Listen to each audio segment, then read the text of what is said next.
There, this is Marissa with Marissa Moments, Apple. So that's just me setting an intention.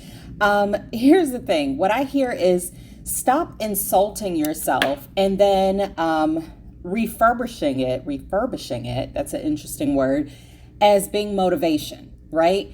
Because what I'm receiving right now to share with you is that there's a lot of us out here that have been programmed. We've grown up on insults, right? You're overweight. You look horrible. Why do you have that on? Stand up straight. You're not doing good. You're dumb. You're this, you're that. Now, I'm not trying to trigger you, but I am trying to awaken that part in you. Well, maybe I am trying to trigger you, but awaken that part in you that resonates with this message. So that way you can understand that, yes, this message is in fact for you. So now that you're an adult, you're using those same tactics and techniques to call yourself motivated when in fact you're just insulting yourself and pushing yourself farther away from your actual potential goals, manifestations, and visions. Now, the example that I often use and that is coming to mind here is when it comes to your health, right? Oftentimes what I feel is that that's attributed to weight loss or building muscle or just bringing yourself to feel more comfortable and confident in your own skin, regardless of what that looks like for you.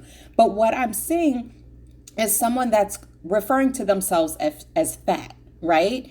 And in essence saying, well, that's my truth. That's what I am right now. That's how I feel. So, I mean, if I don't say it, then that's not going to make it not true. But what I received to share with you is that that's just a part of your programming. You were brought up on insults.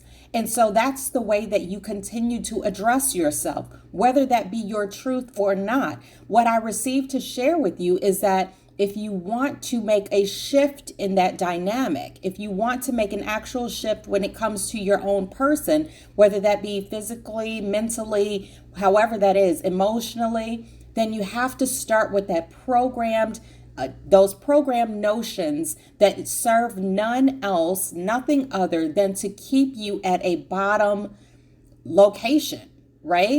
It keeps you tethered to darkness. It keeps you tethered to your wounds, but you refuse to acknowledge that. Instead, you kind of, what I see is somebody throwing a veil over something. You camouflage it as being motivation. You camouflage it as being keeping it real. You camouflage it as all of these different things because you refuse to do the shadow work to acknowledge the fact that you are actually just insulting yourself and keeping yourself stuck and tethered to a place and space that you have long outgrown. And that is why it becomes painful. That is why it becomes difficult for you to surpass these what I see is like mile markers. You're trying to run beyond these mile markers, but you then continue to tether yourself to it. It's like being on a bungee cord that keeps springing you back and springing you back when all you want to do is actually break free.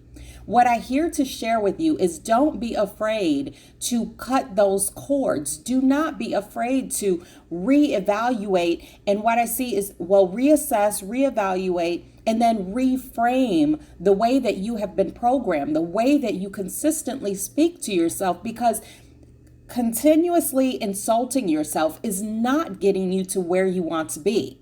You feel as if that it is it's strengthening you. You feel like it's emboldening you. You feel like it's making you look bigger than what you are, when in fact, you're making yourself small and you're limiting your potential for greatness. You have all these goals, visions, and dreams on your heart and in your mind because you are capable of accomplishing them. But understand that until you cut the cords and tethers to that faulty programming, that's a lot of F's, you will continue to stay in the space and place that you are. And even if you do find yourself moving ahead, then you will still find yourself bouncing right back to that place and space.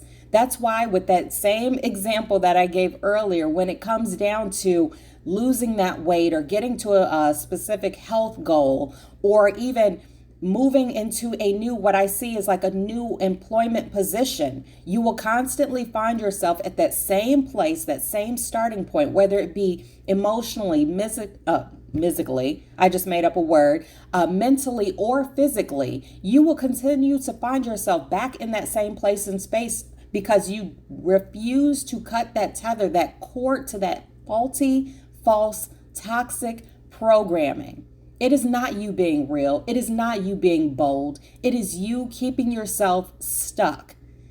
You have to step outside of the box, see the bigger picture, and then reframe things because this is your time. But you have to understand and know when you are the one keeping yourself stuck. And that's it. Tomato.